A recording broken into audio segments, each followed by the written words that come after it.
नमस्कार साथियों, एक बार फिर हरियाणा की भाजपा सरकार दिहाड़ी पर अध्यापक लगाकर जेबीटी अध्यापकों को, जिन्होंने बीएड और डीएड पास किया है, उन्हें गुमराह करने का एक नया षड्यंत्र कर रही है। हरियाणा कौशल निगम से अब 2800 जेबीटी अध्यापकों की दिहाड़ी पर नियुक्ति होगी। क्या होगा उन बच्चों की जिंदगी का और क्या होगा उन बच्चों को जिनको वो पढ़ाएंगे? सवाल सीधा है। इसके 4 या 5 महत्वपूर्ण पहलू हैं जिसका जवाब भाजपा की सरकार नहीं देगी, पर सवाल पूछना जरूरी है क्योंकि इस षड्यंत्र का पर्दाफाश करना जरूरी है। नंबर 1, आखिरी बार हरियाणा में जेबीटी अध्यापकों की नियुक्ति हुई थी साल 2012 में कांग्रेस सरकार में। हमने 12,731 जेबीटी अध्यापक लगाए। 2012 के बाद 2024 आ गया। जब चुनाव में 2 महीने बचे हैं तो 12 साल बाद अब भारतीय जनता पार्टी की सरकार दिहाड़ी पर कौशल विकास निगम के माध्यम से 2800 अध्यापक लगा रही है। ऐसा क्यों? क्या इसका जवाब वो देंगे? दूसरी बात, 7,50,000 बीएड और डीएड के बच्चों से पीआरटी का एचटेट एग्जाम लिया। हम 400 रुपया फीस लेते थे, पर एचटेट की फीस ली 1,000 रुपया, यानी 7,50,000 बच्चों से इन्होंने एचटेट एग्जाम के माध्यम से प्राइमरी टीचर के लिए 75 करोड़ इकट्ठा किया। पर दशक बीत गया, आज तक भी एक भी टीचर की, परमानेंट जेबीटी टीचर की नियुक्ति क्यों नहीं हुई?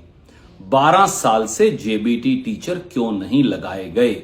उन 75 करोड़ रुपयों का जो बच्चों ने दिए वो कहां गए?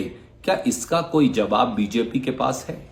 तीसरा पहलू, 5 सितंबर 2019 को किराना देवी के केस में पंजाब हरियाणा हाईकोर्ट ने भाजपा सरकार को फटकार लगाई कि जेबीटी टीचर क्यों नहीं लगा रहे। 25,000 रुपया जुर्माना भी लगाया। तो भाजपा सरकार ने शपथ पत्र दिया और कहा कि वो बहुत जल्द 9,670 जेबीटी टीचर लगाएंगे। पर 2019 से 2024 आ गया। अब तो इन खाली पदों की जेबीटी की संख्या भी 11,000 से अधिक हो गई। तो 12 साल से और 2019 से 2024 6 साल के बीच में एक भी जेबीटी टीचर क्यों नहीं लगाया? क्या इसका कोई जवाब बीजेपी के पास है? चौथा पहलू, 2021 के विधानसभा सत्र में खट्टर साहब ने बाकायदा विधानसभा में एक सवाल के जवाब में कहा कि अब हम जेबीटी टीचर लगाएंगे ही नहीं क्योंकि बीएड और डीएड की जरूरत ही नहीं। उसके बाद 7 नवंबर 2022 को, यह तारीख याद रखिए, भाजपा सरकार ने हरियाणा की national council for teacher education NCTE को लिखकर कहा कि उन्होंने हरियाणा में बीएड और डीएड दोनों खत्म कर दिए हैं। अब सवाल यह है कि एक तरफ तो विधानसभा के पटल पर उस समय के मुख्यमंत्री श्रीमान मनोहर लाल खट्टर ने कहा बीएड डीएड खत्म, जेबीटी टीचर की जरूरत नहीं। 7 नवंबर 2022 को आपने NCTE national council for teacher education को कहा जेबीटी टीचर की जरूरत नहीं।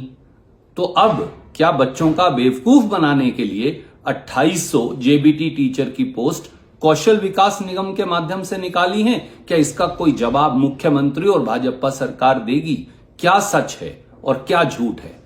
और आखिरी बात, जेबीटी जब हरियाणा कौशल निगम से निकालेंगे तो 100 किलोमीटर से ज्यादा दूर नौकरियां लगेंगी, टाइम पर सैलरी नहीं मिलेगी, 1 साल के बाद फिर नौकरी ढूंढनी है। तो बच्चों का बेवकूफ क्यों बना रहे हैं? इसलिए केवल के 60 दिन बाद चुनाव है तो बेवकूफ बनाकर वोट बटोरो और उसके बाद नौकरियां खत्म कर दो। एक तरफ बोलते हैं जेबीटी की जरूरत नहीं, बीएड डीएड की जरूरत नहीं, दूसरी तरफ आप 2800 पद निकालते हैं, वो भी 12 साल के बाद, जब कुल पद 11,000 से अधिक खाली हैं। क्या श्रीमान नायब सैनी इन बातों का जवाब देंगे?